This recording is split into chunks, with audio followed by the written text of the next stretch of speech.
بسم اللہ الرحمن الرحیم۔ السلام علیکم۔ نماز نبوی میں جنابت اور حیض سے متعلقہ احکام و مسائل کے ساتھ ویڈیو نمبر 20 آپ دوستوں کی خدمت میں پیش ہے۔ آج جنبی سے میل جول اور مسافہ کیا جائز ہے، اس بارے میں آپ کو صحیح حدیث پیش کریں گے۔ تو سب سے پہلی حدیث صحیح بخاری شریف کی ہے۔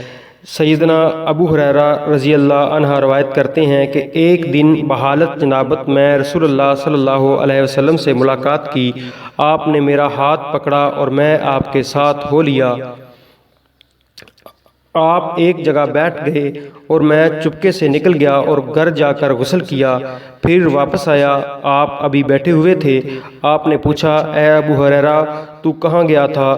میں نے سارا حال کہا سنایا تو آپ نے فرمایا، سبحان اللہ، تحقیق مومن ناپاک نہیں ہوتا۔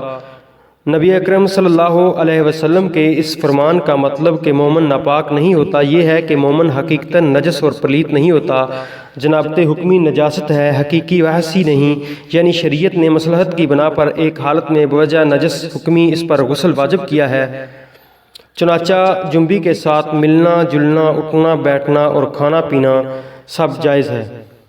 ایک اور حدیث جو کہ صحیح بخاری شریف کی ہی ہے، سیدنا عمر رضی اللہ عنہ نے آپ سے پوچھا کہ مجھے رات کو جنابت لاحق ہو جاتی ہے، نہانے کی ضرورت پڑ جاتی ہے، تو آپ نے فرمایا، وضو کرو، اپنی شرمگاہ دھو، پھر سو جایا کرو۔